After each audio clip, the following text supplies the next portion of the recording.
नमस्कार, वंदे मातरम। दोस्तों, स्वागत है आप सबका सैनिक पाठशाला में। गर्मी बहुत ज्यादा बढ़ रही है दोस्तों, तो ऐसे में आप सभी अपने सेहत का जरूर ध्यान रखिएगा। सेहत है तभी सब कुछ है, सेहत है तभी आपका पेमेंट, पेंशन सब कुछ है। अदरवाइज अगर सेहत नहीं है तो कुछ भी नहीं है। इसलिए इस बढ़ती गर्मी में आप अपने सेहत का ध्यान जरूर रखिएगा। तो आज के इस वीडियो में कुछ महत्वपूर्ण जानकारियां जो डॉक्यूमेंट्स के आधार पर और कैलकुलेशन के आधार पे आपको समझाऊंगा, जैसे आप बोर्ड पर देख पा रहे हैं। तो सभी जानकारियों को हासिल करेंगे दोस्तों। वीडियो में आगे बढ़ने से पहले हमेशा की तरह मेरा आप सबसे आग्रह है, अगर सैनिक पाठशाला चैनल का वीडियो आप पहली बार देख रहे हैं या अभी तक चैनल को सब्सक्राइब नहीं किया है, तो पूर्व सैनिक, फैमिली पेंशनर्स से जुड़ी हुई जानकारियों को पाते रहने के लिए और चैनल के साथ जुड़े रहने के लिए चैनल को सब्सक्राइब जरूर करें। तो चलिए आगे बढ़ते हैं दोस्तों। सबसे पहली जानकारी, और ये एक सवाल भी है, मैं भी जवाब दूंगा इस सवाल का और आपसे भी मैं पूछूंगा कि आपके हिसाब से क्या है।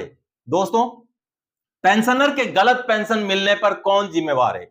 आए दिन हमने ये पाया है कि बहुत सारे ऐसे पेंशनर्स हैं जिनको उनका सही हक जो रूल के हिसाब से उनको मिलना चाहिए वो नहीं मिल पा रहा है। कुछ चीजें जैसे इक्वल एमएसपी हम मांग कर रहे हैं, अगर सरकार लागू करती है तब मिलेगा। जो कम्यूटेशन है उसको 15 साल के बजाय 11 साल या 12 साल करने की हम मांग कर रहे हैं, जब सरकार लागू करेगी तब मिलेगा। और या तो फिर कुछ ऐसी मांगे हैं जैसे ओआरओपी की विसंगतियों को सही करना, ये सारी मांगे हैं, ये तो जब सरकार देगी, जब लागू करेगी तब मिलेगा। लेकिन कुछ ऐसी चीजें हैं जैसे एमएससीपी लागू है, एमएससीपी नहीं मिला। इनहांस रेट में फैमिली पेंशन मिलना चाहिए था, नॉर्मल रेट में मिला। 568 का जो एरियर है वो कब का मिल जाना चाहिए था, अभी तक नहीं मिला। 7वां पे कमीशन का ओआरओपी 1 का एरियर मिल जाना चाहिए था, नहीं मिला।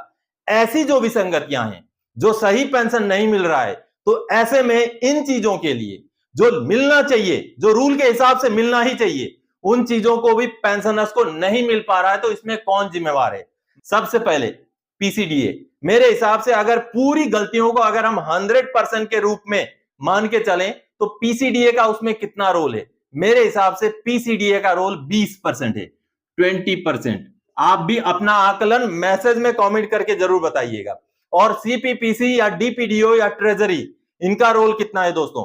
इनका रोल मेरे हिसाब से, क्योंकि मेरे पास पिछले 2 साल से, लगभग 2 साल से मैं सैनिक पाठशाला चला रहा हूं, तो जितने भी ग्रीवेंसेस, जितने भी लोगों के प्रॉब्लम आ रहे हैं, उनमें से मैंने ये आंकड़े निकाले हैं। तो उनमें से सीपीपीसी और डीपीडीओ के जो प्रॉब्लम्स है दोस्तों, वो 40% है। जी हां, सबसे बड़ा आंकड़ा, सबसे बड़ा जो रुकावट हमने देखा है, सीपीपीसी या डीपीडीओ की गलती की वजह से ही पेंशनर को सही पेंशन नहीं मिल रहा है। आगे अगर रिकॉर्ड्स की बात करूं तो मैं 10%। आगे अगर मैं पेंशनर की खुद, जो पेंशनर्स को जानकारी ना होने की वजह से उनको सही पेंशन ना मिला, ऐसी में बात करूं तो इसमें मैं रखूंगा 25%। 25%। और अगर स्पर्श की बात करूं तो मैं स्पर्श को दूंगा 5%। अब आप सोच रहे होंगे कि स्पर्श में इतनी सारी गड़बड़ियां हैं, लेकिन फिर भी स्पर्श को 5% ही क्यों?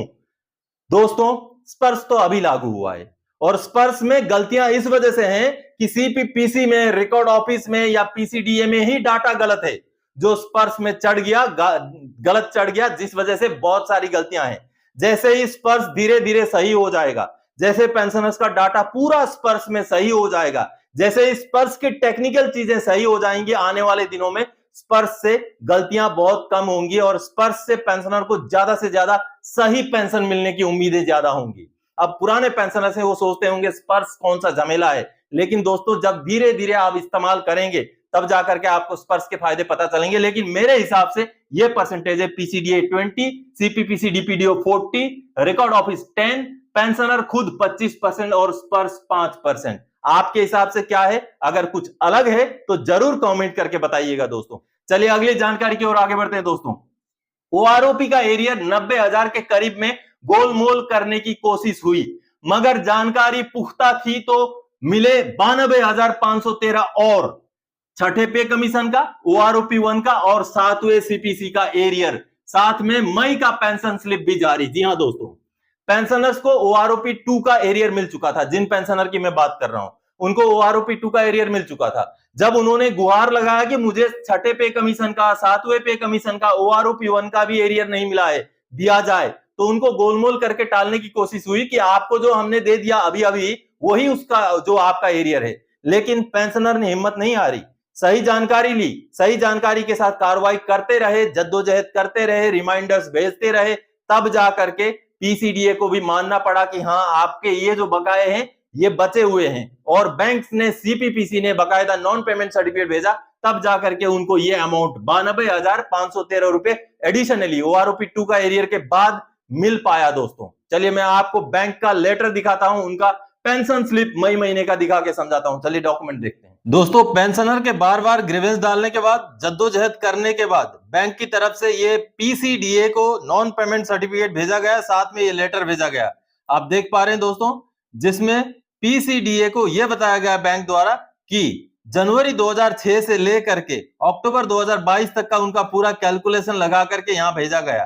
पहले सिर्फ ओआरओपी का एरियर में ही ये बताया गया था कि सारा एरियर आपको मिल गया, लेकिन अब जब बैंक द्वारा ये भेजा गया है कैलकुलेशन शीट, आप देख पा रहे हैं पूरा कैलकुलेशन शीट है, ये जनवरी 2006 से लेकर अक्टूबर 2022 तक का कैलकुलेशन शीट है, जिसमें आप देख पा रहे हैं सर्कुलर 568 का जिक्र है, सर्कुलर 555 यानी कि ओआरओपी 1 का जिक्र है, और सर्कुलर 570 यानी कि 7वें पे कमीशन का भी जिक्र है।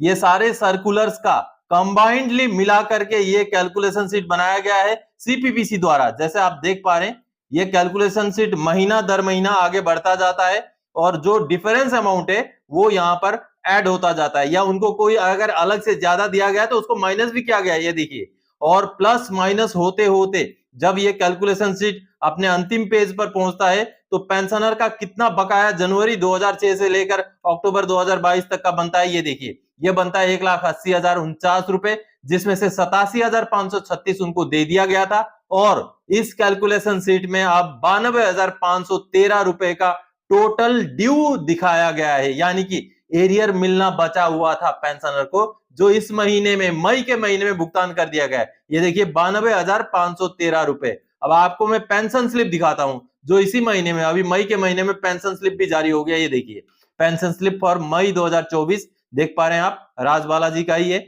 और यहां पर देखिए उनको कुल मिलाकर के 92,513 रुपए, जो कि आपने ऊपर कैलकुलेशन शीट में भी देखा था, 92,513 रुपए उनको मई के महीने में भुगतान हो गया। चलिए अगली जानकारी दोस्तों, ओआरओपी को लेकर के इंडियन एक्स सर्विसमैन मूवमेंट की एक और कोशिश, सीधे प्रधानमंत्री जी से गुहार, सैनिकों की सुन लो सरकार। जी हां दोस्तों, अभी अभी हाल में 24 मई 2024 को इंडियन एक्स सर्विसमैन मूवमेंट की तरफ से एक लेटर लिखा गया है सीधे प्रधानमंत्री जी को, और उसमें 1 रैंक 1 पेंशन की कई सारी विसंगतियों को सही करने के लिए गुहार लगाया गया है। अब ये जो सामने आप लेटर देख पा रहे हैं, ये वही लेटर है जो आप देख पा रहे हैं, जो कि इंडियन एक्स सर्विसमैन मूवमेंट ने 24 मई 2024 को लिखा है सीधे प्रधानमंत्री जी को। 1 rank 1 pension OROP, a long journey destination a little away. यानी कि दोस्तों इसमें जैसे सबसे ऊपर एक कोटेशन, एक कोट दिया गया है, soldiers and gods are remembered only during danger,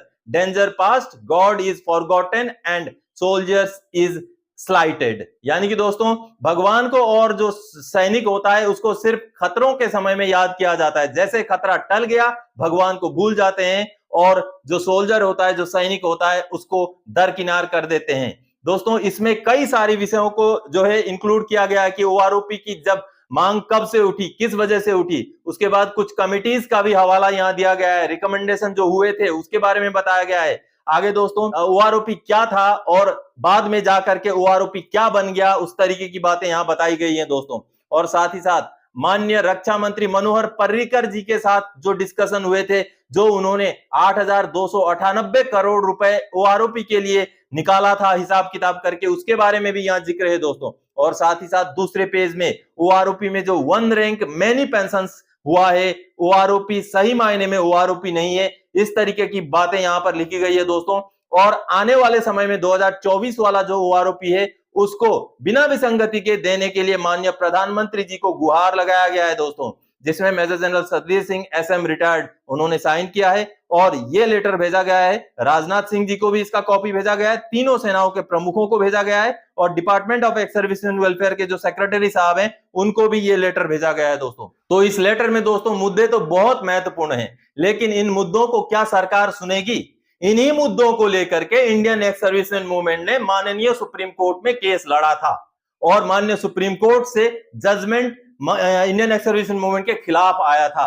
तो उन्हीं मुद्दों को अब माननीय प्रधानमंत्री जी को भेजने से क्या माननीय प्रधानमंत्री जी उन मुद्दों के ऊपर अपनी तरफ से माननीय सुप्रीम कोर्ट के आदेश को दरकिनार करते हुए क्या कुछ बड़ा फैसला लेंगे, ऐसा आपको लगता है? मुझे तो नहीं लगता। चलिए जो भी हो, फिर भी ये एक सराहनीय कोशिश है, माननीय प्रधानमंत्री जी को सीधा ओआरओपी की विसंगतियों के बारे में बताने की एक कोशिश है। चलिए आगे आने वाले समय में पता चलेगा कि इसका क्या असर होता है। चलिए आगे बढ़ते हैं दोस्तों। सबसे महत्वपूर्ण जानकारी, सरकार 50% डीए मर्ज करेगी या 8वां सीपीसी लाएगी? आपकी राय क्या है? क्या लगता है आपको, 8वां पे कमीशन आएगा या 50% मर्ज होगा?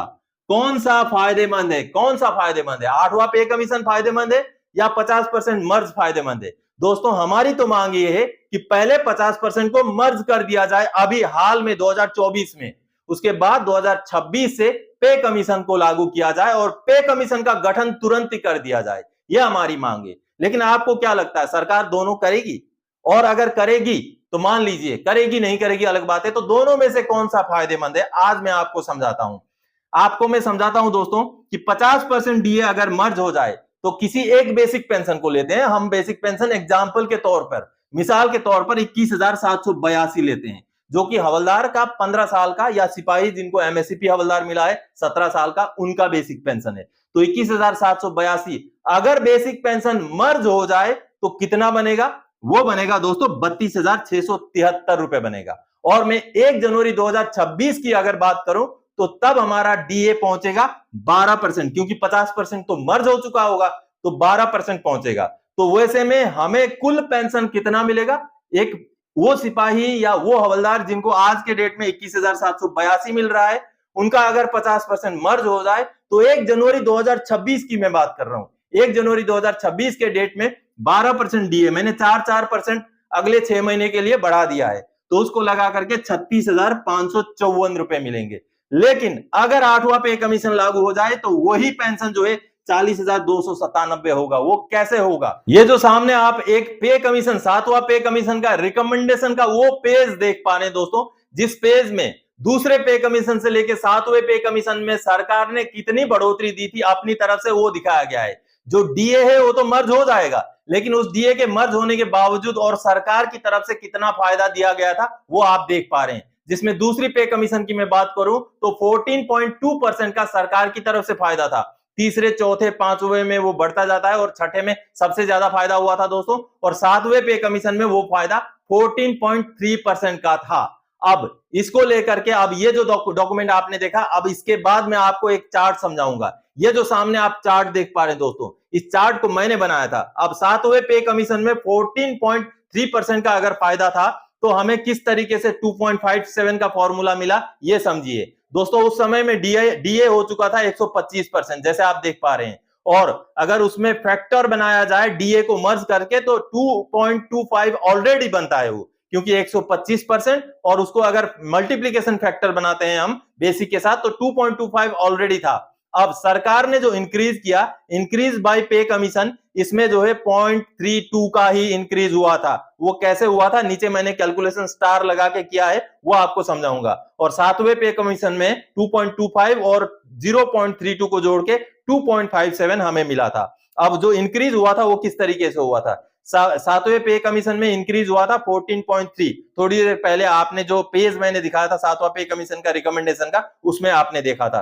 तो 14.3%, 2.25 का 14.3% हम निकाले तो 32175 होता है। उसको अगर राउंड ऑफ कर दें तो 0.32 होता है। तो इस तरीके से उस कैलकुलेशन को बनाया गया था।